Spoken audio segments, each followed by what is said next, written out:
Thank you, sir. The next item here is the withdrawal from the Paris Climate Treaty. We're going to save over $1 trillion by withdrawing from that treaty. First up, the Paris Agreement. Let's rewind to a pivotal moment in recent history, Donald Trump's decision to withdraw the United States from the Paris Climate Accord. Remember the cheers as he signed that executive order? It was heralded as a move to save over $1 trillion by stepping away from commitments many felt were detrimental to economic growth. However, fast forward to Australia, and it seems opposition leader Peter Dutton isn't on the same page. Despite his otherwise forward-thinking policies, he's indicated that if the coalition wins government, they wouldn't pull Australia out of the Paris Agreement. Now, seriously, what's the point of staying in this treaty? Is it to court votes from friends of the ABC or similar groups who, let's be honest, are unlikely to support the coalition in a million years? Meanwhile, countries like China are surging ahead with plans to construct 300 new coal-fired power plants by the end of the decade. And while European nations are struggling under the weight of climate targets, France has a get-out-of-jail-free card thanks to its robust nuclear power infrastructure. Credit where it's due.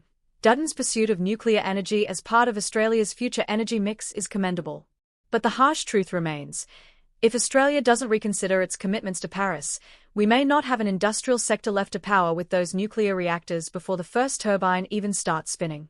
Shifting gears now to immigration, a topic where Australia's challenges mirror, but don't quite match, those faced by the United States. Official data from the Department of Home Affairs paints a grim picture.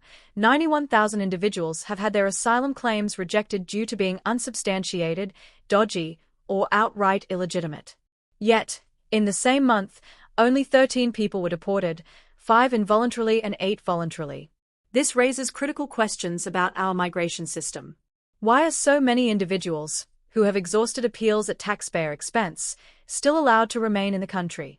If the government is serious about addressing issues like housing shortages and strained social cohesion, they need to act decisively. Cracking down on mass migration issues, dodgy student visas, and sham operations should be priority number one. Cancelling dubious visas and expediting deportations could send a clear message.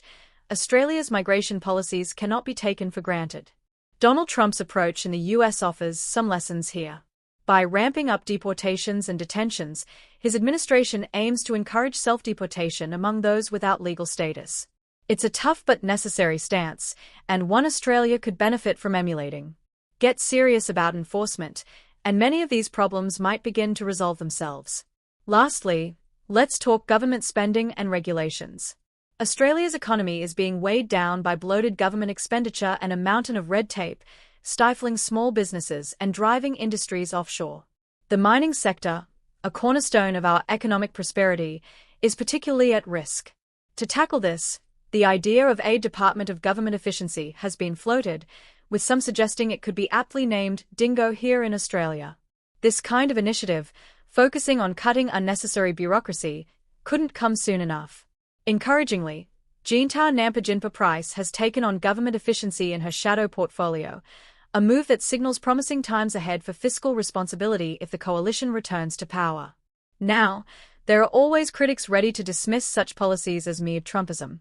But let's call it what it is: common sense. Putting the country and its people first isn't a radical idea, it's simply good governance. And as we've seen in the US, where Trump's policies have resonated with voters, success breeds success. Thank you for tuning in. These are challenging times, but with clear-headed policies and decisive action, there's every reason to believe Australia can rise to meet them. Don't forget to like, comment, and subscribe to stay updated on the stories that matter. See you in the next video.